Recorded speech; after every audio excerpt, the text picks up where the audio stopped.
The first thing you need to understand about Draith is that nobody at Consolidated Reach, Way Station 14, wanted them.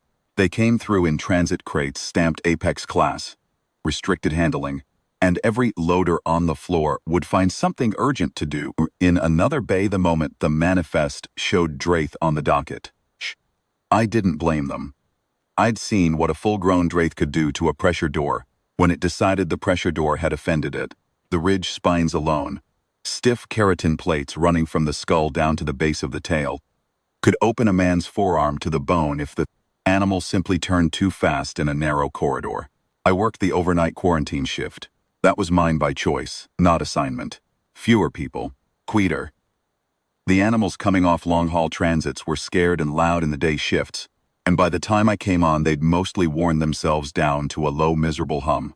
I'd do my rounds, check the feed lines, log the vitals, drink my coffee out of a dented tin that had been with me since the Frontier Survey days. Nobody bothered me. That was the arrangement. The cub came in on a Tuesday, in a crate half the size it should have been. I found it during the 11 o'clock check. The manifest called it Draith Juvenile, subgrade, non-viable, which was depot shorthand for damaged goods scheduled for processing. This one had been born with a vestigial left foreleg, not fully formed, ending just below what would have been the shoulder joint in a normal animal.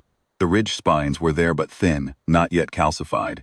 It was gray and amber in patches, the color of old river stone, and it weighed maybe 30 kilos. It was lying flat on its side when I opened the crate hatch, and it looked at me with one amber eye and made no sound at all. I looked at it for a moment. Then I checked the rest of my pens, refilled the water lines on the Kellogg pair in Bay 7, logged the overnight temp on the Surin lizard dogs in Bay 3, and came back. It hadn't moved.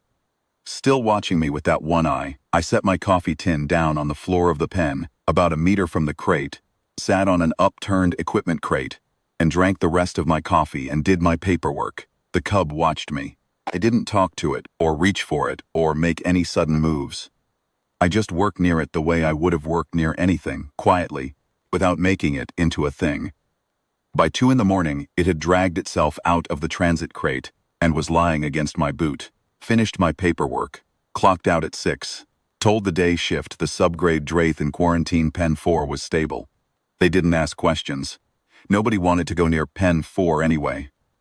I named it Tsutsi of the smudge of charcoal gray across its muzzle that looked exactly like what happened to my hands every time I handled the old thermal regulators in Bay 2. It wasn't a dignified name, it fit. The weeks that followed were not dramatic. That's the part of these stories people always get wrong when they tell them later. They add drama to the quiet parts because they think the quiet parts don't count. The quiet parts are everything. Learned that I was not a threat the same way. It learned that the coffee tin meant I was staying for a while. Repetition and the absence of bad outcomes. I didn't train it. I didn't reward it with food or punish it for wrong behavior. I just showed up every night and did my work and let it exist near me. It started following me between bays around the 3rd week, dragging that malformed leg in a lopsided gait that it had clearly already decided was simply the way it moved and not a subject worth dwelling on. By week 5, it was climbing into my lap during paperwork. 30 kilos of juvenile apex predator in your lap is not comfortable. I did my paperwork anyway. The alien coworkers noticed around week 4. Jeth Orvin, who ran the day shift manifest desk, mentioned it to me in the handoff one morning. Carefully, the way you mention something you find mildly insane, but don't want to say so directly. Seats had been some informal thush among the day crew about the subgrade Draith in quarantine 4, and whether the destruction order processing had somehow been delayed. I told him the animal was stable and non-aggressive, and that I'd been observing it for behavioral assessment purposes. Jeth looked at me for a long moment.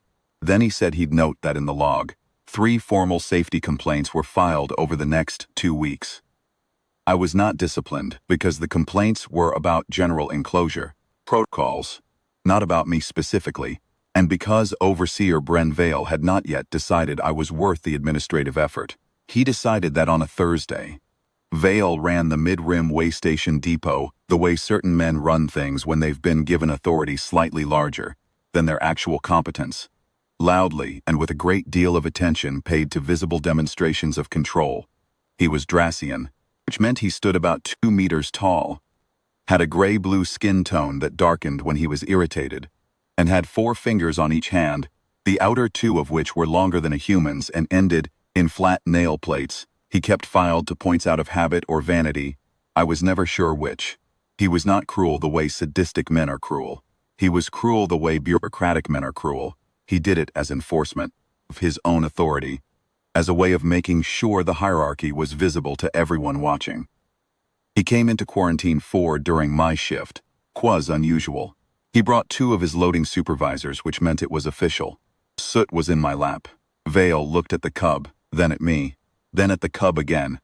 He asked me what I thought I was doing. I told him I was completing the overnight vital sign log. He told me the subgrade animal had a destruction processing order that was now 6 weeks overdue, and that he was filing to have it actioned. He said this while looking at me in the way men like Vale look at things they've decided to make an example of. Then he stepped forward and kicked Soot. Not hard enough to injure, hard enough to make the point. The cub hit the floor of the pen and scrambled upright and pressed against my leg. And it made a sound I hadn't heard from it before. Low, chest deep, more vibration than noise. I picked Soot up. I didn't say anything. I just stood there, holding the cub against my chest, and looked at Vael. He told me the animal would be processed by end of shift tomorrow, and that if he interfered with that process, I would be terminated. Then he left with his supervisors. I finished my shift, clocked out, went home, came back at 11. The 3 adults were at the fence. I want to be clear about the timeline here, because people have gotten it wrong. The adult Draith that came to the Detapo fence that Thursday night were from a transit shipment that had passed through Way Station 14 approximately 9 weeks prior. 6 Draith in full transit crates, bound for a private facility on the outer rim. Standard handling, no incidents. I had done the quarantine intake on that shipment during my overnight. I had, as was my habit, worked near the crates quietly, checked the vitals, done my paperwork, set my coffee tin down on the floor of the intake bay. I did not think much of it at the time. Draith, it turns out, have a bonding memory that does not operate on the timescales most species assume. What they remember completely and permanently. They had been on the outer rim for 9 weeks. Something had changed in those 9 weeks. I don't know the details, and I'm not sure I want to, and 3 of the 6 were back, and they were at my fence. I stood at the fence and looked at them for a while. They were enormous. Full-grown Draith are roughly the size of a large draft animal, but lower to the ground, built wide across the chest, the ridge, spines fully calcified and sharp enough to catch the depot lights and throw them back.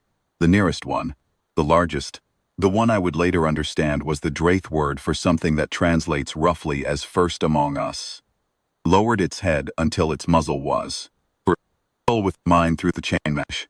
I said quietly, "I see you." It made the same chest-deep vibration Soot had made earlier. Then it stepped back and sat down and looked at me and waited. I went inside and did my shift. They were still there at 6 when I clocked out.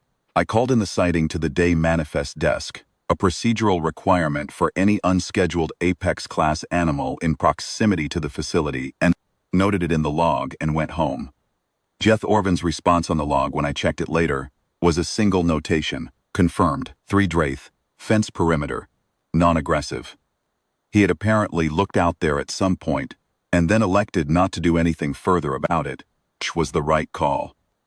Vale arrived the following morning with a destruction processing team, and 2 security officers from the station compliance office. He did not arrive at 11. He arrived at 7:45, before my shift ended, which I believe was intentional. The 3 adults were inside the fence. I don't know when they came through the perimeter. The fence was rated for Apex class containment, and the gate logs showed no breach event, which means either the logs had a gap I couldn't explain, or Draith understand chain mesh better than the engineers who spec'd it. Either way, they were inside, and they were positioned between Vale's vehicle and the quarantine bay door. Vale stopped. His processing team stopped. The security officers stopped. I was standing at the quarantine bay door with Soot on my left shoulder.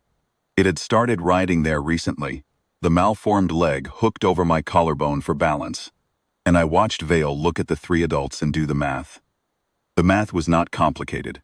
The largest of the three was centered on him.